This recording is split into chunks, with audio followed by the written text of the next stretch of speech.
მებით დღეს თავაგზობთ ადამიანების წვრილი სხეულების მოკლე განხილვას. მაგ ცოტა მოვხატე რომ წარმოდგენა გქონდეთ წვრილ სხეულებზე. წინა ვიდეოში გადავიხე ჩაკრებზე მოკლე განხილვა. გავაკეთე ჩაკრებზე. ახლა დღეს თავაზობთ წვრილ სხეულებს, ფიზიკურ და წვრილ სხეულებს და თუ რა მნიშვნელობა სიმართლე გითხრათ, ცოტა გამიჭირდა ამ ინფორმაციის მოძებნა, რადგან ბევრ ვიდეოში არის ეს მეცნიერულად წარმოდგენილი და მეცნიერულად შემეშინდა მეცნიერულ ენაზე რომ გავაკეთო ვიდეო, შეიძლება ბევრმა თქვენთან ვერ გაიგოს ქართველებმა, ახლა ვინც არა განვითარებული მეც ვარ მეცნიერებაში ძლიერი, ტერმინების მნიშვნელობა მეც არ ვიცი, ამიტომ შევეცადე მომიძებნა ისეთი ვიდეო, სადაც უბრალოდ სიტყვებით იყო აღწერილი ადამიანური სხეულები და შემდეგ ეს რამდენიმე ვიდეო შევართ ერთში და იმედი მაქვს გრძელი ვიდეო არ გამომივა, რადგან ძალიან შევეცადე ძალიან უბრალოდ გადმომეტანა თქვენთვის ინფორმაცია და იყო დადგენილი, რომ ადამიანი ფლობს მთელი კომპლექსი ენერგეტიკული ველებისა თავისი გამოვლენით და წყობით. მე რასაკვირველია, ბორევის წინში ბორევს კიდევ აქვს დეტალურად ახსნილი ეს ყველაფერი, მაგრამ მაინც როდესაც გაქვს გამოსახულება, უფრო ადვილი გასაგებია. არა, მე შევეცდები, იქ კიდე ბორევი ყვება თავის წინში, თუ როგორ ღებულობს ორგანიზმი ინფორმაციას, ეს უკვე ცალკე თემა. ახლა კი მოდით თემას ნუ გადავუხვევთ, რომ შემდეგ არამერიოს არც მე და არც თქვენ. ადამიანი ქმნის თავის გარშემო რამდენიმე ველს და ეს დამტკიცებულია. პირველი სხეული, როგორც ვთქვი, თუმცა არ მithქვამს, უბრალოდ წვრილი სხეულები რომ გვაქვს ეს თქვი. ჩვენ შევდგებით 7, ზოგი მონაცემით 7, ზოგი მონაცემით 8, ზოგი მონაცემით მეტიც, მაგრამ მოდით ეს მთავარი 7 ჩაკრა აქვს ადამიანს, მეტიც არის, მაგრამ ახლა მე წინა ვიდეოში განვიხილე 7 ჩაკრა. და მოდით დღესაც განვიხილოთ მხოლოდ 7 სხეული.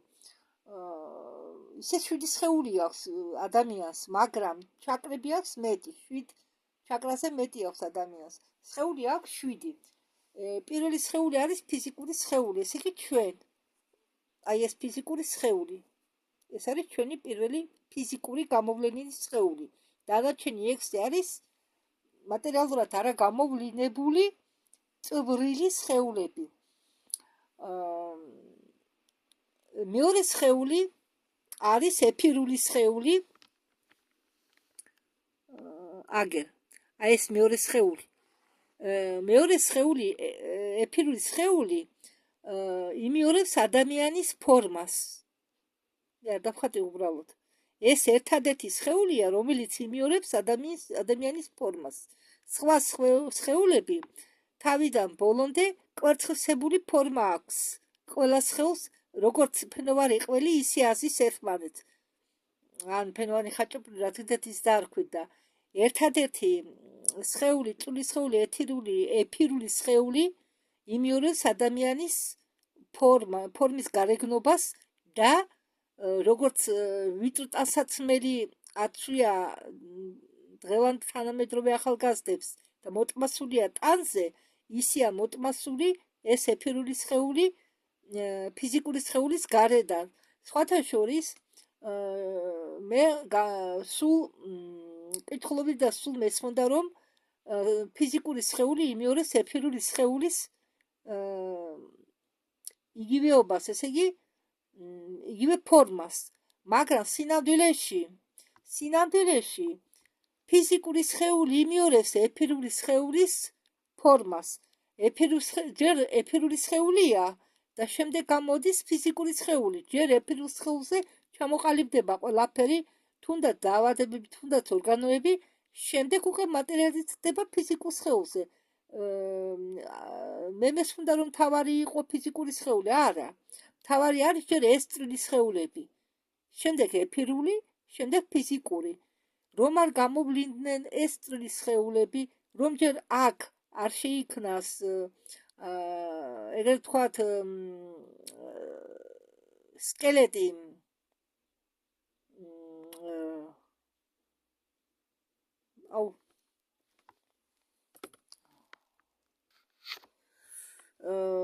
ეგრეთ წოდებული ჩონჩხი არის ეს წვრილი სხეულები, ეფირული სხეული, თავარი ჩონჩხი ფიზიკური სხეულისა არის ეფირული სხეული ჩონჩხის როლს ასრულებს, შემდეგ იმ ეფირული სხეულის ფორმაზე გამოვლინდება მატერიალური სხეული.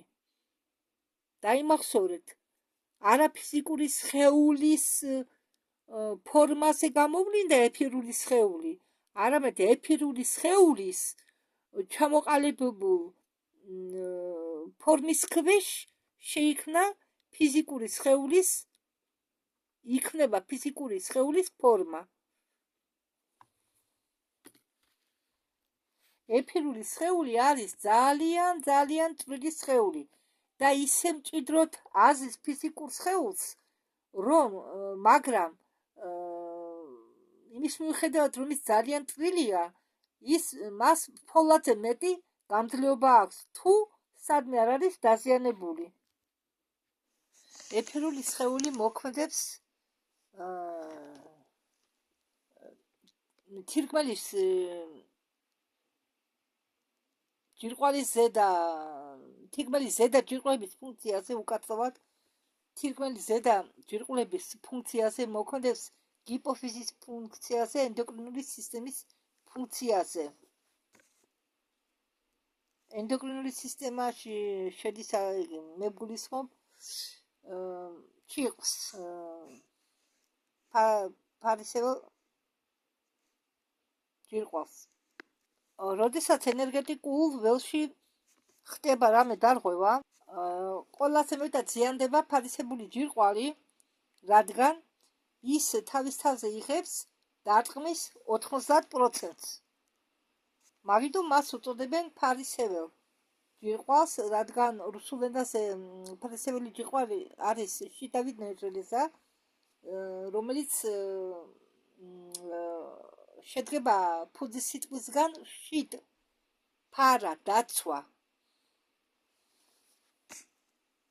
ეფირულ სხეულზე ბევრი რამის ხან შეიძლება, თან ეფირულ სხეულს გააჩნია თავისი დუბლეტი, ენერგეტიკული სისტემა დაკავშირებულია ჩაკრებთან,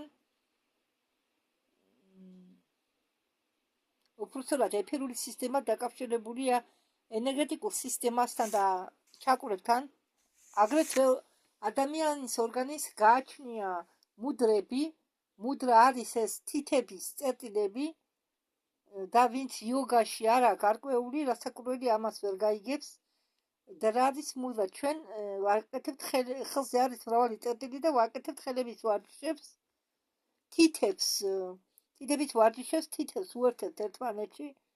ხომ გინახიათ იოგები როგორ უერთებენ თითებს ერთმანეთს, რაღაცნაირ ფორმებს აწყობენ. შემდეგი სხეული, რომელიც განლაგებულია ეფირული სხეულის გარშემო, არის ასტრალური სხეული. აგერ ეს არის მესამე სხეული.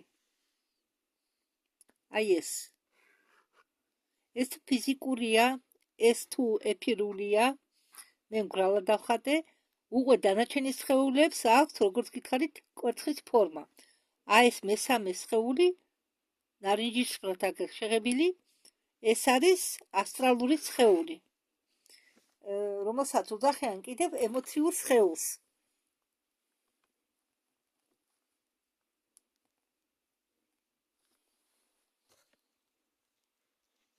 ასტრალურ სხეულს აქვს თავისი დახასიათებები, ასტრალური სხეული ფორმირდება ჩვენი ემოციებით.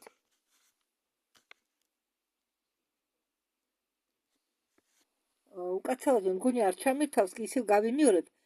ეს არის პრიმიტიული ადამიანის ასტრალური სხეული, ეს შუა ორი არის სულიერად განვითარებული ადამიანის სხეული და ეს ბოლო არის ჩვეულებრივი ადამიანის განვითარებული სხეული. ეს ასტრალური სხეული, განვითარებული მეთქი, ასტრალური სხეული. ადამიანს მართავს მხოლოდ ორი თავარი ემოცია, დანარჩენი არის უბრალოდ მეორეხარისხოვანი. ეს ორი ემოცია შედგება სიყვარული და შიშის ემოციებისაგან. ყველაზე ძლიერი ლოცვა, რომელიც შეუძლია ადამიანმა თქვას, ეს ვიღებ, ვუშვებ, მიყვარს და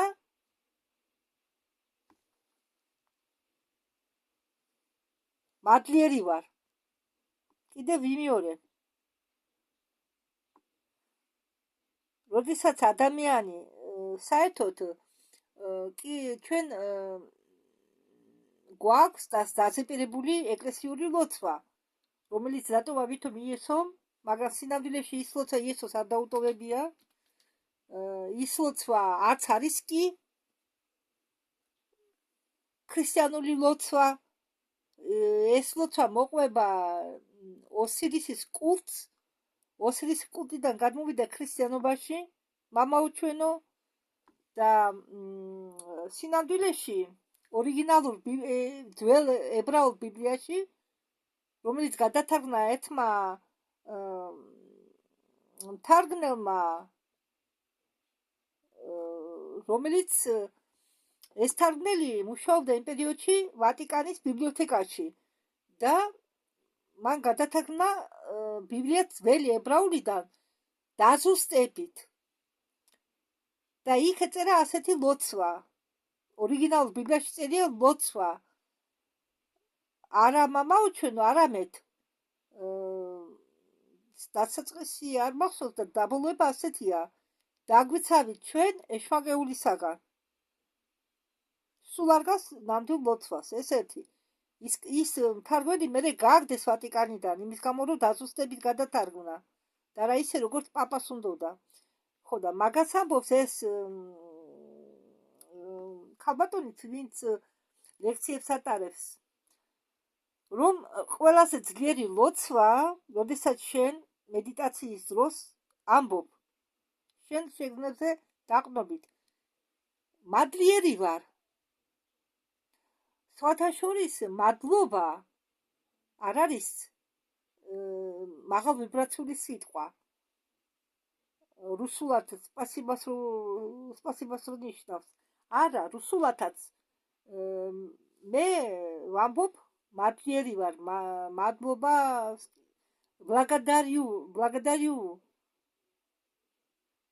благодарна.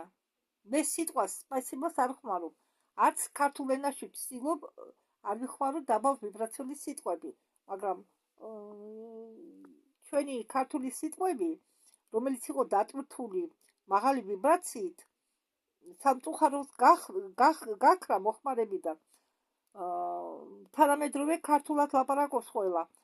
თანამედროვე სახელებს არქმევენ თავიანთ შვილებს და საერთოდ სახელსაც აქვს თავისი დატვირთვა. და ახლანდელ სახელებს არც არ აქვს თანამედროვე სახელებს დატვირთვა. ხომ და ამბობს ეს ქალი, რომ უნდა თქვა ლოცვა. ლოცვის დროს, როდესაც იტყვი. აი ეს ამდენიმე სიტყვას ხოლოდ. მე მადლობელი ვარ, მადლიერი ვარ, მე მადლიერი ვარ. მე ვიღებ, მე ვუშვებ. მიყვარს.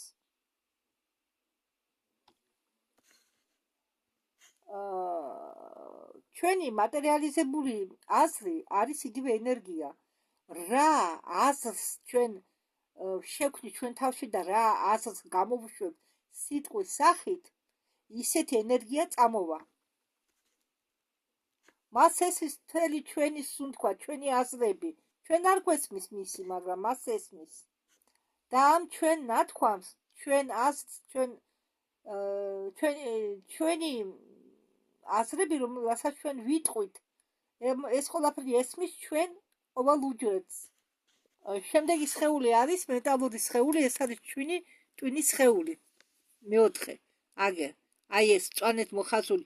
კიდევ ამას უწოდებენ გულის, ეს არის გულის ეს მეტალური სხეული დაკავშირებულია გულის ჩაკრასთან, ამიტომ მწვანედ შემოფხაზე მე. მწვანე ჩაკრაც, მეოთხე ჩაკრაც მწვანეა სხვათა შორის. მწვანე ფერის. ცისარტყელის ფერების მიხედვით შემოფხაზე რომ თქვენ შედარება გავუკეთოთ წინა ვიდეოში მოცემულ ჩაკრებზე რომ აქვს ვიდეო გადაღებული. ეს მწვანე ხაზი არის მეოთხე სხეული ჩვენი წვრილი სხეულებიდან და ამას უწოდებენ მენტალური სხეული. ანუ გულის ჩაკრა. უბრალოდ გულის ჩაკრასთანაა დაკავშირებული. როგორც ჩვენ ვასრულებთ, ის გვიდება ჩვენ მენტალურ სხეულში.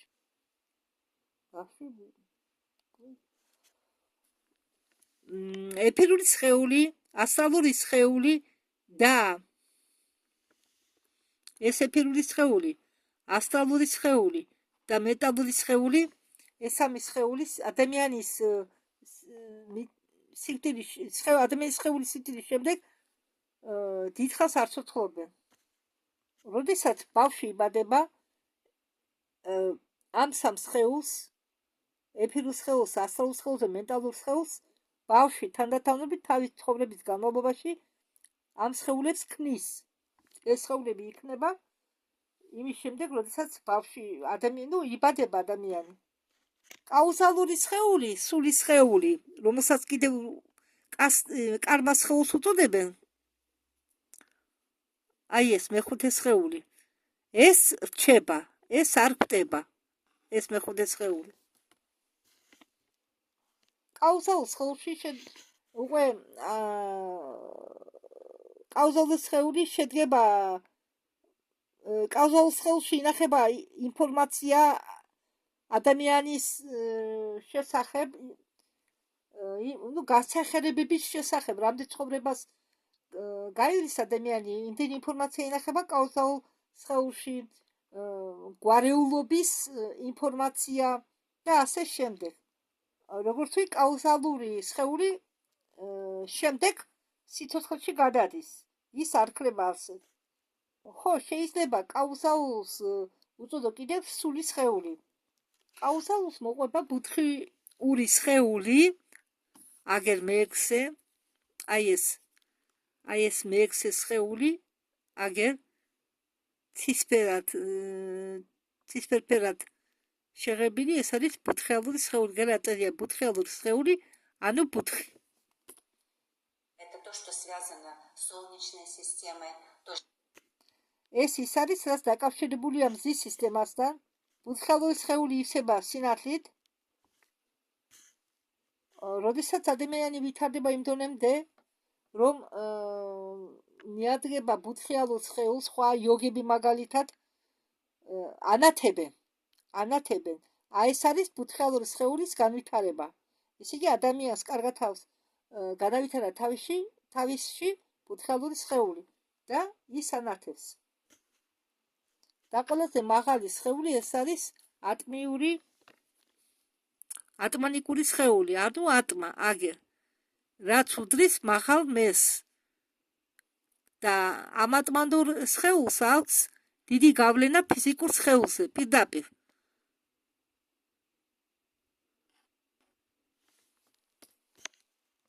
და თუ ჩვენი სხეულები არიან განწყობილი ჰარმონიურად ჩვენ გარშემო სამყაროსთან, ბუნებასთან, ამაზე დამოკიდებული ჩვენი ჯანმრთელობა, ჩვენი ბედნიერება.